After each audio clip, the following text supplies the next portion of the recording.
SBC news में आपके साथ मैं हूं वैशाली व्यास। आइए बुलेटिन की शुरुआत करते हैं इस वक्त की अहम खबरों के साथ।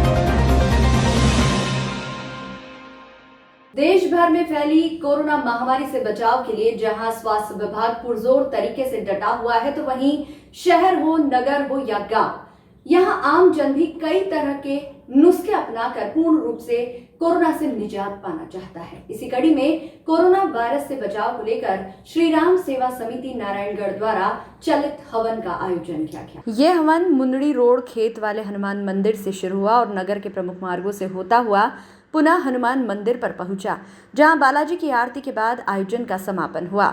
इस मौके पर नगरवासी मौजूद रहे और कोरोना गाइडलाइन का पालन करते हुए चलित हवन में भ्रमण किया। हवन के माध्यम से नगर के वातावरण को शुद्ध करते हुए संक्रमण से बचाव की एक पहल की गई। एसबीसी न्यूज के लिए नारायणगढ़ से रमेश पेंटर की रिपोर्ट। चलो चलो चलो निकलो यहाँ।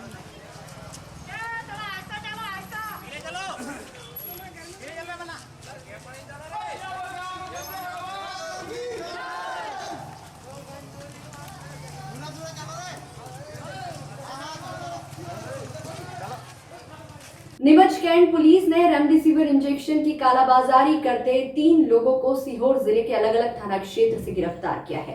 आरोपी सोशल मीडिया प्लेटफॉर्म के माध्यम से नंबर जारी करके रेमडेसिविर इंजेक्शन करीब 25 से 26,000 रुपए में बेच रहे थे। मामले में नीमच कैंट पुलिस ने आरोपी डॉक्टर संदीप माहेश्वरी एक निजी अस्पताल में डॉक्टर है, इसके साथ शैलेंद्र सिंह जो कि मेल नर्स है और संदीप पाटीदार नामक व्यक्ति को गिरफ्तार किया है। इन पर धारा 420 महामारी आपदा प्रबंधन के अंतर्गत मुकदमा दर्ज किया गया।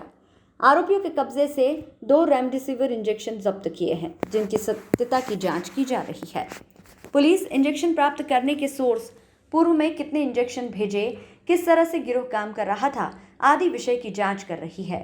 पुलिस को इनके मोबाइल से कई ट्रांजैक्शन भी प्राप्त हुए हैं। मामले में नीमच एसपी सूरज कुमार वर्मा ने बताया कि शासन के आदेश अनुसार इस तरह के लोगों पर कार्रवाई की जा रही है और इसी के तहत नीमच कैंट थाना पुलिस की एक स्पेशल टीम इसी तरह के मामलों के लिए बनाई गई थी। टीम के द्वारा सीहोर में जाकर इन आरोपियों को पकड़ा गया है। नहीं, मेरा वही कहना है कि अगर उसको यहाँ मिल रहा होता तो वो वहाँ काहे को गाइड करता, तो अपने को जाना पड़ा हो तो कोई कस्टमर जाएगा भी नहीं, तो हम लोग को तो वो यहीं इधर उधर फिर खोजता। तो नहीं, यहाँ चल रहा होता तो फिर यहीं से दिलाता ना।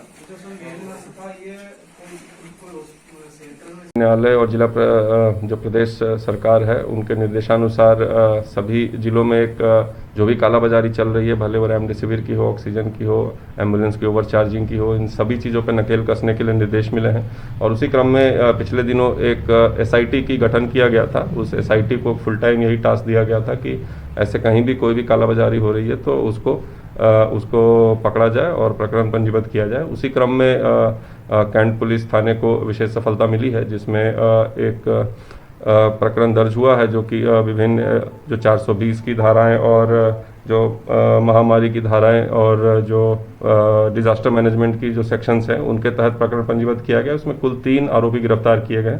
इसमें एक सुनील पाटीदार, एक शैलेंद्र सिंह जो कि एक मेल नर्स का काम करता था और एक संदीप महेश्वरी जो कि एक डॉक्टर है, प्राइवेट अस्पताल में काम करते हैं। इन तीनों को सीहोर जिले में अलग अलग स्थानों से गिरफ्तार किया गया है और उनके पास से 2 रेमडेसिविर के वायल जब्त किए गए हैं और इनके साथ जो भी ऑनलाइन ट्रांजैक्शन और इन सब के डिटेल्स हैं वो सब इनके फ़ोन से प्राप्त हुए हैं।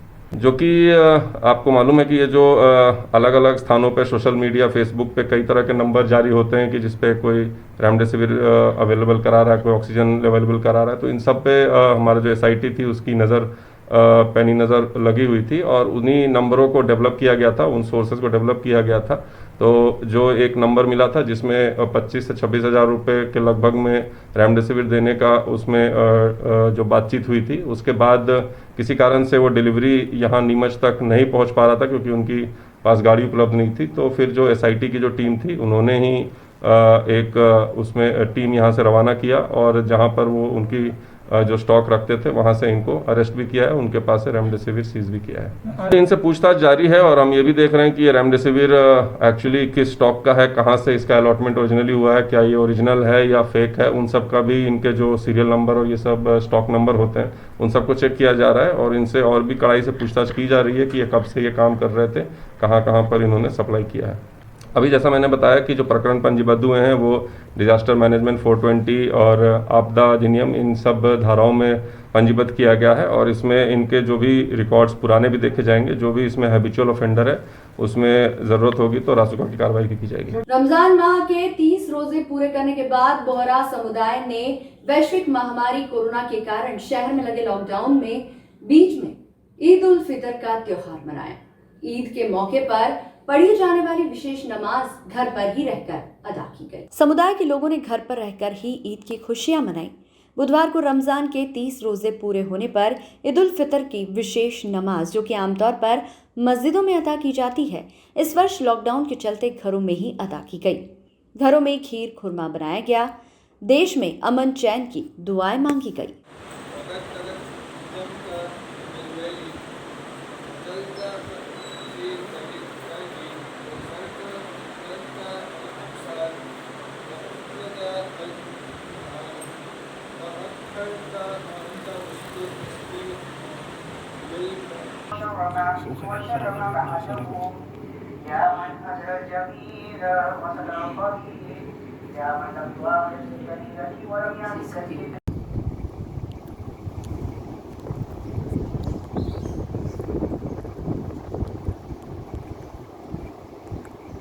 एसडीपीआई के पदाधिकारियों ने मंगलवार को एडीएम सुनील राज नायर से मुलाकात की। वर्तमान स्थितियों को देखते हुए कोरोना कर्फ्यू में छूट देने की मांग को लेकर एक ज्ञापन भी सौंपा। ज्ञापन में बताया कि संपूर्ण लॉकडाउन की वजह से मध्यम एवं गरीब के साथ अन्य जरूरतमंद भी परेशान हो रहे हैं। एक तरफ जहां त्योहार सर पर है, वहीं दूसरी तरफ चिकित्सालयों में मरीज व परिजन ताजे फल आहार से वंचित होकर संक्रमण से जूझने में कमजोर हो रहे हैं।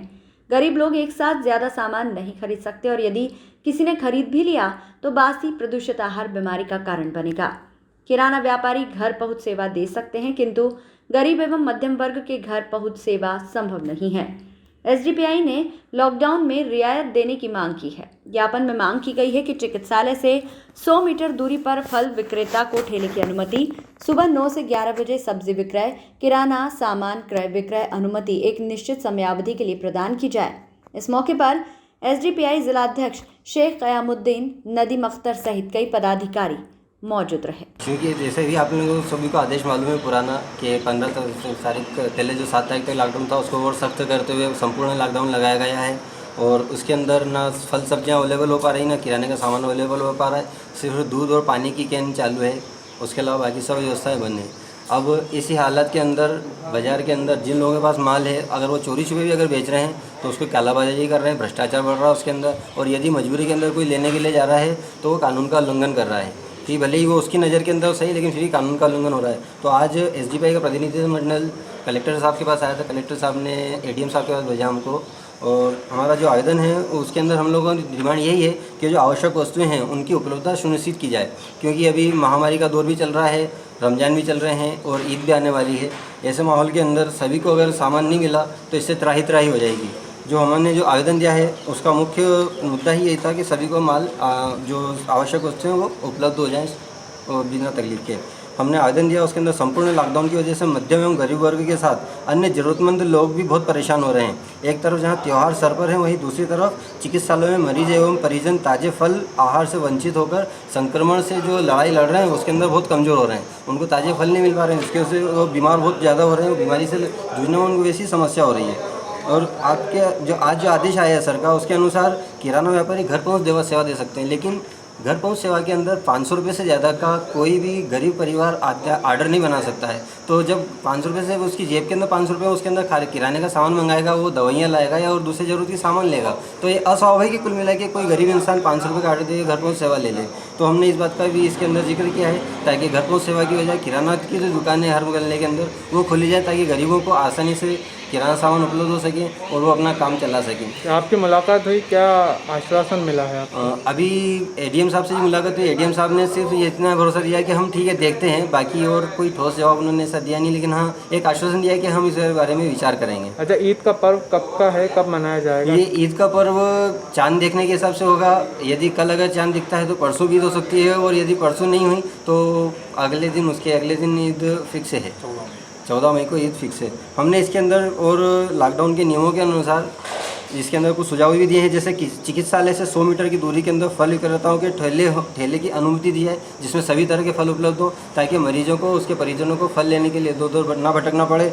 और सुबह 9 बजे से 11 बजे तक सब्जी और फल विक्रेताओं को अनुमति एरिया वाइज इस तरह से दी जाए, ताकि एक पर्टिकुलर एरिया के अंदर, जैसे कि गत वर्ष हुआ था, एक एरिया वाइज सभी को अनुमति दी गई थी, वहाँ जाके सब्जी और फल विक्रय कर रहे थे, जिससे सभी को सामान आसानी से मिल सका था। और किराना सामान के लिए, क्रय विक्रय के लिए एक निश्चित समय के लिए अनुमति दी जाए, ताकि किराना व्यापारी, छोटे मोटे किराना व्यापारी हैं जो गली कूचों के अंदर होते हैं, वो भी अपना माल लाके ईमानदारी से पूरे कानून का पालन करते हुए माल दे सकें, ताकि कानून का उल्लंघन भी नहीं हो, कोई भ्रष्टाचार भी नहीं हो, और सभी गरीब लोगों तक भी किराने का माल पहुंच जाए। और एक तो इसके अंदर हमने मुख्य मुद्दा ये उठाया कि जो अनावश्यक घुमक्कड़ होते हैं, जो टाइम पास करने के लिए उधर घूमते हैं, यदि वो मानते हैं तो ठीक है, नहीं तो उन लोगों को उठाकर कोविड सेंटर जो भी नीमच के अंदर बने हुए हैं, वहाँ पर उनकी ड्यूटी लगा दी जाए, ताकि वो लोग भी इस बीमारी की भयावहता को देखें, समझें कि प्रशासन ने कोई कदम उठाया तो उनकी भलाई के लिए उठाया है, वो कानून का पालन करें। और नहीं होता है, अगर वो समाज सेवी की तरह कोविड सेंटर पर कार्य भी करते हैं, तो चूँकि बहुत से कर्मचारी बीमार हो चुके हैं वहाँ पर,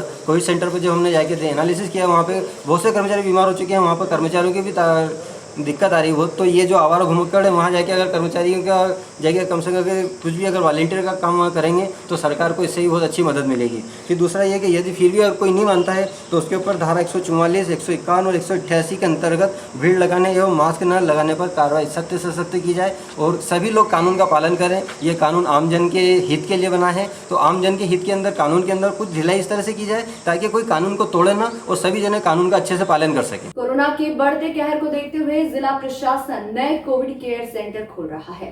दिन प्रतिदिन कोरोना पॉजिटिव मरीजों का आंकड़ा बढ़ता जा रहा है, जिसे लेकर जिला प्रशासन पूर्व व्यवस्थाओं में जुट गया है। ज्ञात हो कि नीमच शहर में 4 निजी अस्पताल आयोग को कोविड उपचार की परमिशन दी गई है। जिला अस्पताल सहित निजी अस्पताल में मरीजों की संख्या बढ़ने के कारण अस्पतालों के आसपास स्थित भवनों को कोविड केयर सेंटर बनाने की व्यवस्था प्रशासन द्वारा की जा रही है।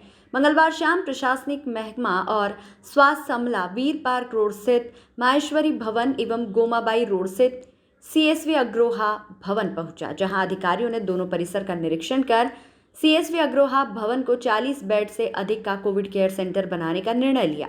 बढ़ते कोरोना संक्रमण के मद्देनजर इस भवन में 40 बेड का कोविड केयर सेंटर बनाया जा रहा है, जहां कोरोना से संक्रमित मरीजों को भर्ती कर उन्हें उपचार दिया जाएगा। Civil surgeon doctor BS Rawat ने जानकारी देते हुए बताया कि फिलहाल गोमाबाई चिकित्सालय में एक हॉल और खाली है, परंतु यदि मरीज की संख्या बढ़ जाती है तो ऐसी स्थिति में मरीजों को भर्ती करने के लिए CSV अग्रोहा भवन को कोविड केयर सेंटर बनाया गया है। यहाँ 40 बेड लगाए जाएंगे और पॉजिटिव मरीजों को भर्ती कर उनका उपचार किया जाएगा। इस दौरान SDM SL शाक्य, CMHO doctor Mahesh Malviya, civil surgeon doctor BL Rawat, तहसीलदार अजय हिंगे सहित पूर्व नगर पालिका अध्यक्ष राकेश पप्पू जैन मौजूद थे। कोरोना काल में कोविड सेंटर पर भर्ती मरीजों और उनके परिजनों को निःशुल्क भोजन उपलब्ध कराने के लिए करीब 20 दिनों पूर्व RSS के प्रकल्प सेवा भारती द्वारा जिला चिकित्सालय के समीप सेवा भारती भोजन एवं सहायता केंद्र प्रारंभ किया गया था। इस संस्था द्वारा प्रतिदिन सुबह शाम कोविड सेंटर पर भर्ती मरीजों और उनके परिजनों को भोजन उपलब्ध कराया जा रहा है। सेवा भारती भोजन एवं सहायता केंद्र पर प्रतिदिन सुबह 8 से 10 बजे भोजन के लिए पंजीयन किए जाते हैं। पंजीयन कराने वाले लोगों को दोपहर 12 से 1 बजे तक भोजन के पैकेट का वितरण किया जाता है। इसी तरह शाम को भी 4 से 6 बजे तक पंजीयन किए जाते हैं और शाम 6 बजे के बाद भोजन के पैकेट वितरण का कार्य शुरू किया जाता है। प्रतिदिन 250 से अधिक लोग इस केंद्र पर भोजन के लिए पंजीयन करवा रहे हैं, जिनको सेवा भारती द्वारा निःशुल्क भोजन उपलब्ध कराया जा रहा है। संस्था के सदस्यों ने जानकारी देते हुए बताया कि RSS के प्रकल्प सेवा द्वारा करीब 21 दिन पहले सेवा भारती भोजन एवं सहायता केंद्र शुरू किया गया था। अब तक संस्था द्वारा 3000 से अधिक लोगों को भोजन के पैकेट का वितरण किया जा चुका है। ये जो भोजन वितरण का कार्यक्रम है, ये सिविल हॉस्पिटल के अंदर जितने भी पेशेंट है, चाहे वो कोरोना पॉजिटिव हो या कोई भी हो, सभी पेशेंट के साथ जो अटेंडर है उनको और पेशेंट को जो अपन यहाँ पर सेवा भारती के माध्यम से समाज के जन सहयोग से यहाँ पर सभी जो पेशेंट है उनको वितरण कर रहे हैं। निःशुल्क वितरण? ये बिल्कुल निःशुल्क वितरण है, इसका कोई शुल्क नहीं लिया जा रहा। अच्छा, शुरू से लगा के अभी तक कब से आपने चालू किया और कब तक आप ये चला रहे हैं, और अब तक अपन कितने पैकेटों का वितरण कर चुके हैं? ये 21 तारीख से शुरू हुआ था पिछले महीने की, जो निरंतर समाज के सहयोग से चल रहा है और आगे भी ये चलता रहेगा। और शुरुआत में इसकी पैकेट की संख्या 50 थी और अभी जो उनके पैकेट की संख्या है 250 के करीबन पैकेट वितरण हो रहा है। अभी तक अपन ने कितने पैकेट वितरण कर लिए हैं आज अभी तक शुरुआत से लेके अभी तक जो है 3000 से अधिक पैकेट अपन वितरण कर चुके हैं। क्या देखने में आ रहा है, कितने में यहाँ पर लोग आ रहे हैं भोजन पैकेट के लिए? बिल्कुल, यहाँ पर अभी जैसे कि लॉकडाउन के कारण से होटलें वगैरह सभी बंद है और जो बाहर से आए हैं, जो दूर से आए हैं या आसपास से भी आए हैं, तो उनकी कनेक्टिविटी या उनको साधन नहीं उपलब्ध होने के कारण यहाँ पर जो है सभी व्यक्तियों को भोजन अपन निःशुल्क दे रहे हैं। प्रतिदिन कितनी संख्या में लोग यहाँ पर आ जाते हैं भोजन? यहाँ पर प्रतिदिन 100 के करीबन लगभग एवरेज मतलब 80-85 से 100 के बीच में पेशेंट आते हैं। किस तरह अपन वितरण करते हैं? वैसा पंजीयन ऐसा कुछ? सुबह 8 बजे से लेकर 10 बजे तक यहाँ पर पंजीयन होता है। उस पंजीयन के आधार पर अपन भोजन पैकेट बनवाते हैं और 12 बजे उनको वितरण करते हैं। और सेम इसी प्रकार से शाम को 5 से 6 के बीच में भोजन का जो है पंजीयन होता है कि इतने भोजन के पैकेट अपने पास बुकिंग हुए हैं, अपन इतना ऑर्डर करते हैं, वो बन के अपने पास आ जाता है और अपन 7 बजे से 8 बजे तक उनको वितरण करते हैं। बुधवार दोपहर में नीमच एसपी राकेश कुमार शुक्ला ने पत्रकारों से चर्चा के दौरान जानकारी देते हुए बताया कि ईद के पावन पर्व को मुस्लिम धर्मावलंबी घरों में ही रहकर सोशल डिस्टेंसिंग का पालन करते हुए मनाया। उन्होंने बताया कि बढ़ते कोरोना संक्रमण के मद्देनजर इस संबंध में सभी धर्मगुरुओं से चर्चा कर ली गई है और उन्होंने भी सहमति दी है कि ये सब लोगों से अपील करेंगे कि ईद का पर्व घरों में ही मनाया जाए, कहीं भी भीड़ जमा ना करें ताकि कोरोना संक्रमण को फैलने का मौका ना मिले। साथ ही इस संबंध में सभी थाना क्षेत्रों के प्रभारियों को भी अवगत करा दिया गया है, वह भी इस संबंध में बैठक व चर्चाएं कर रहे हैं। और सब मालूम ही है सभी लोगों को कि ईदगाह में ईद की नमाज नहीं होगी, केवल सोशल डिस्टेंसिंग से कम संख्या में जो है अपने घरों पर इबादत करके ईद मनाएंगे सभी लोग। और जो शहर काजी हैं और जो मौलाना हैं, इमाम लोग हैं, उन्होंने भी इस पर सहमति जताई है कि कहीं भी ईद में भीड़ भाड़ करने से मना किया गया है और यदि भीड़ भाड़ करेंगे तो ये कोरोना का संक्रमण अपन नहीं रोक पाएंगे। तो यही अपील सबसे की है और थाना क्षेत्रों में इनकी मीटिंग भी ली जा रही है। इस बुलेटिन में फिलहाल इतना ही। लगातार न्यूज अपडेट्स के लिए देखते रहिए SBCN न्यूज। नमस्कार।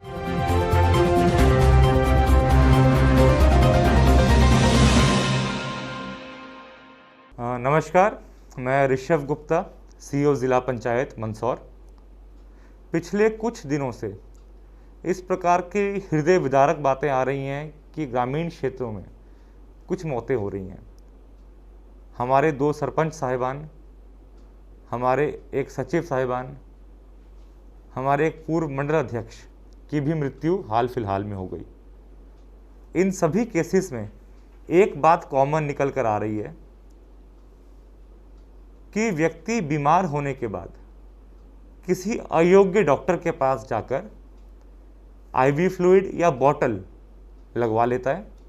बॉटल लगवाने के बाद तुरंत एनर्जी आ जाती है, लगता है व्यक्ति को कि वह ठीक हो गया है, जबकि हमारे किसी भी सिम्टम का इलाज नहीं हुआ। 4 से 5 दिन के बाद व्यक्ति की तबीयत बिगड़ जाती है, उसका SpO2 लेवल 60 या 70 के आसपास आ जाता है। ऐसी स्थिति में उस व्यक्ति को ज़िला अस्पताल या किसी भी टर्शरी केयर सेंटर पर बचाना भी मुश्किल हो जाता है। इसी के संबंध में इसमें एक सुझाव है कि जब भी आपको किसी प्रकार का कोई भी सिम्टम आए, सर्दी, खांसी, बुखार, जुकाम, सरदर्द, कोई भी सिम्टम हो, तो ग्राम पंचायत स्तर पे यह मेडिसिन किट फ्री में उपलब्ध है।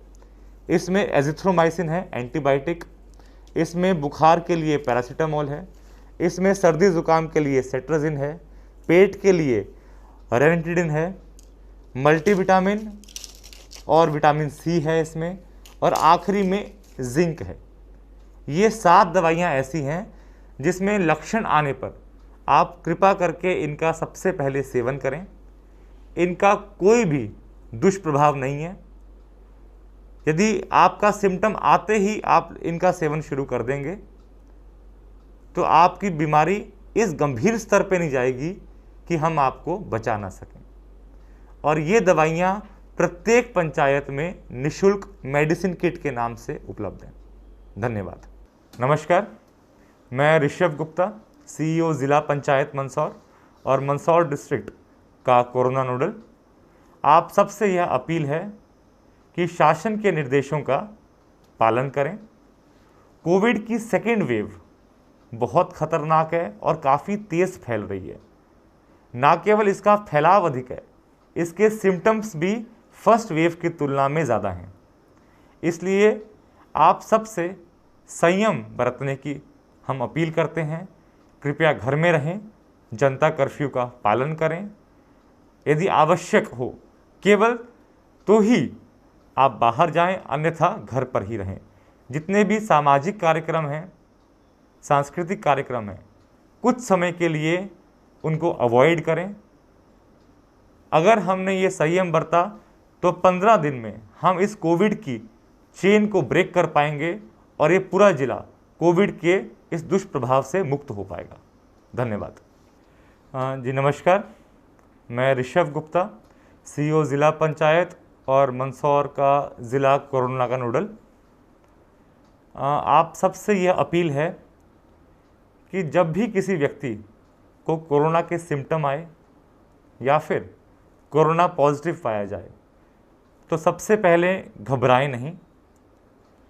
ये ऐसी बीमारी है जिसमें 98% लोग बिना किसी खास बड़े सिम्टम के ठीक होकर डिस्चार्ज हो रहे हैं। सबसे पहला काम है कि यदि आपके सिम्टम्स ज़्यादा नहीं हैं तो घर पे ही यह किट आपको पंचायतों पर निःशुल्क उपलब्ध है।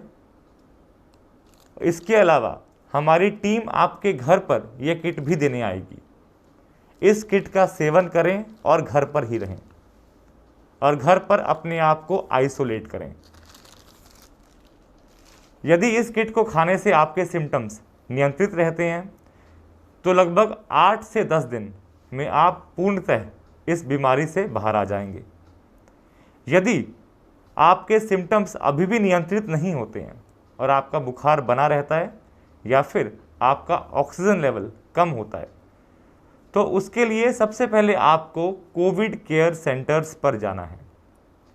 हमारे covid care centers Narayangarh, Malhargarh, Pipliya Mandi, Daloda, Sitamau, Suwasra, Shamgarh, Garoth, Bhanpura एवं भैंसोदा यहाँ पर स्थित है।